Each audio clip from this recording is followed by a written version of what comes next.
أعوذ بالله من الشيطان الرجيم بسم الله الرحمن الرحيم لقد خلقنا الإنسان في أحسن تقويم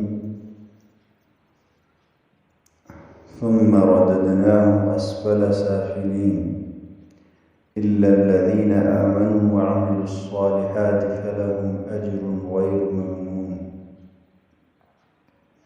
صدق الله العظيم۔ سورہ تین کی چند آیات کا ترجمہ اس سے پہلے ہو چکا ہے۔ یہ چند آیات ان کا ترجمہ ہم دیکھ لیتے ہیں۔ لقد خلقنا الانسان فی احسن تقویم، البتہ تحقیق کہ ہم نے پیدا کیا انسان کو اچھی ترکیب میں، اچھی تخلیق میں۔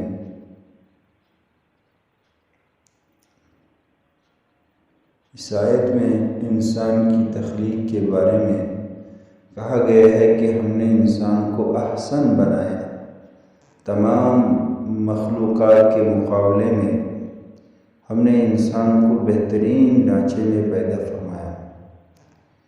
انسان کا بدن دیکھو، جانوروں کا بدن دیکھو، انسان کو جیسی قد و قامت اللہ پاک نے دی ہے، وضاقت اللہ پاک نے دی ہے، وہ وضاقت اور مخلوق میں کسی کو نہیں دی ہے۔ قد دیکھیں، ہاتھ دیکھیں، آنکھیں دیکھو، سوچنے کے لیے دل دیا، سمجھنے کے لیے دماغ دیا، بہت کچھ دیا ہے۔ اچھی ترکیب اور اچھی صورت میں انسان کو پیدا فرمایا۔ ساری کائنات میں انسان اشرف المخلوقات ہے۔ اللہ تعالیٰ کا ارشاد ہے وَلَقَدْ كَرَّمْنَا بَنِي آدم، البتہ تحقیق کہ ہم نے فضیلت دی بنی آدم کو، مکرم بنایا بنی آدم کو۔ ایک تو مجموعی لحاظ سے انسانوں کا درجہ ہے۔ اگر ہم مجموعی لحاظ سے انسانوں کا درجہ دیکھیں گے تو یہ فرشتوں سے بھی اعلیٰ ہے۔ مجموعی کا مطلب یہ ہے اس مجموعی میں تمام انبیاء، خاتم النبیین حضرت محمد مصطفیٰ صلی اللہ علیہ وسلم کی ذات گرامی تک سارے کے سارے انسان تھے، بشر تھے۔ ان کی وجہ سے اس نوع انسانی کا پلہ بھاری ہو گیا۔ باوجود کہ فرشتے اپنے نوع کے اعتبار سے معصوم ہیں، ان سے تو کوئی خطا نہیں ہوتی ہے۔ میں نے چند اسباق پہلے ایک بات عرض کی تھی کہ ایک مخلوق خیر ہی خیر ہے، وہ خیر ہی خیر ہی مخلوق ہے، فرشتے۔ ایک مخلوق شر ہی شر ہے، وہ جنات ہے، شیاطین ہے، شر ہی شر۔ اور ایک مخلوق خیر اور شر کا مجموعہ ہے، وہ انسان ہے۔ انسان کے اندر خیر بھی ہے اور انسان کے اندر شر بھی ہے۔ انسان معصوم نہیں ہوتا ہے سوائے پیغمبر کی، ہمارا یہ عقیدہ ہونا چاہیے۔ پیغمبر معصوم عن الخطا ہے۔ اس کی ایک وجہ یہ ہے، اللہ تعالیٰ جب انسان کی تخلیق کرتا ہے، تخلیق کی ہے، مفسرین نے فرمایا ہے اللہ تعالیٰ نے عام انسانوں کی تخلیق فرمائی عام مٹی سے، پیغمبروں کی تخلیق فرمائی جنت کی مٹی سے۔ چونکہ جنت کی مٹی، جنت میں کوئی خطا نہیں ہوگی، جنت میں کوئی اس طرح کی پریشانی نہیں ہوگی، اس لیے وہ خاصیت اس مٹی کے اندر سے پیغمبروں میں بھی آئی ہے۔ پیغمبروں میں بھی وہی خاصیت ہے کہ پیغمبر سے کوئی بھی خطا نہیں ہوتی ہے۔ جو لوگ پیغمبروں کے علاوہ دوسرے کچھ افراد کی بھی معصومیت کے قائل ہیں، جیسے رافضیت ہے، شیعہ حضرات ہے، حضرت مجدد الفسانی رحمہ اللہ نے رافضیوں کے بارے میں کفر کی کچھ وجہیں بیان فرمائی ہیں۔ ان میں سے ایک وجہ یہ بھی بیان فرمائی ہے کہ یہ اپنے 12 اماموں کو معصوم سمجھتے ہیں، اور غیر معصوم کو معصوم سمجھنا یہ کفر ہوتا ہے۔ بے شک اماموں کا اپنی جگہ مرتبہ اور مقام ہے، اس سے تو کوئی انکار نہیں کرتا، مگر معصوم نہیں ہے۔ اب غیر معصوم کو معصوم سمجھنا فرمایا یہ بھی ان کے کفر کی ایک وجہ ہے۔ ثم رددناه اسفل سافلین، پھر ہم نے لوٹا دیا اس کو نیچوں سے بھی نیچے۔ انسان رہے تو بہت بڑی بلند مخلوق ہے، لیکن جب انسانیت کے درجے سے گر جاتا ہے تو شر البریہ ہو جاتا ہے، مخلوق میں سب سے برا ہو جاتا ہے۔ حضرت نوح علیہ السلام کی کشتی میں سوار ہونے والوں کی جو تفصیل آئی ہے، اس میں حضرت نوح علیہ السلام کی امت کے ساتھ ساتھ تمام جانوروں کے جوڑے بھی سوار ہوئے تھے، کتا، کتیا، سور، سورنی، بلی، چوہا، ہر جانور اپنے دوسرے جز کے ساتھ اپنے ہر نر جانور اپنی مادہ کے ساتھ اس کشتی میں سوار ہوا تھا، مگر حضرت نوح علیہ السلام کے بیٹے کنعان کو اس کشتی میں جگہ نہیں ملی، کیونکہ وہ انسانیت سے گر چکا تھا۔ اللہ تعالیٰ نے اجمالی طور پر فرمایا تھا کہ آپ کے اہل کو میں بچاؤں گا۔ چنانچہ جب سارے سوار ہو گئے، بیٹا غرق ہونے کے قریب ہے، بیٹا غرق ہو رہا ہے، تو حضرت نوح علیہ السلام فرمانے لگے، یا رب ان ابنی من اہلی وان وعدک الحق، سورہ ہود کی آیت نمبر 45 ہے۔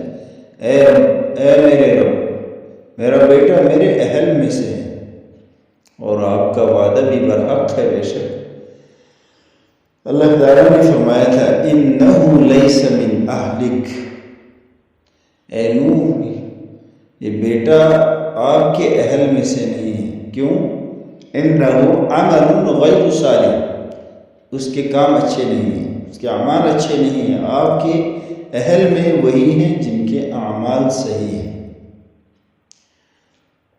پیغمبر کے بیٹے کے عمل اچھے نہیں تھے، اس لیے کشتی میں جگہ نہیں ملی۔ اس کے مقابلے میں کتے خنزیر کو جگہ مل گئی۔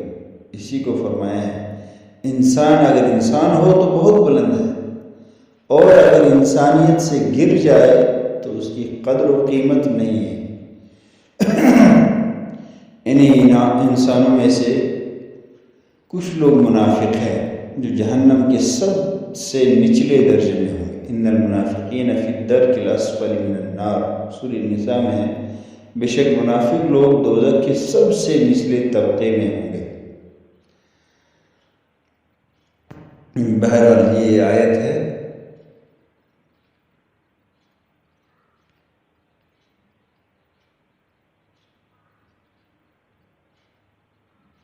ثم رددناه اسفل سافلین، پھر ہم نے لوٹا دیا اس کو نیچوں سے بھی نیچے۔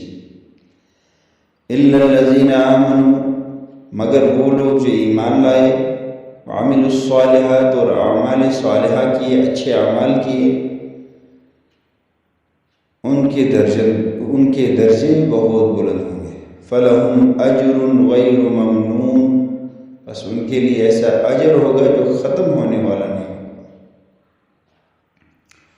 اس آیت کی تفسیر میں حضرات مفسرین کرام نے لکھا ہے، اگر کوئی آدمی جوانی میں، صحت میں نیکیاں زیادہ کرتا تھا، بڑھاپے کی وجہ سے، بیماری کی وجہ سے وہ نیکیاں نہیں کر سکا، تو اللہ تعالیٰ فرشتوں کو حکم دیتے ہیں اس کے نامہ اعمال میں وہ نیکیاں اسی طرح لکھتی جاؤ جس طرح وہ جوانی میں کیا کرتا تھا۔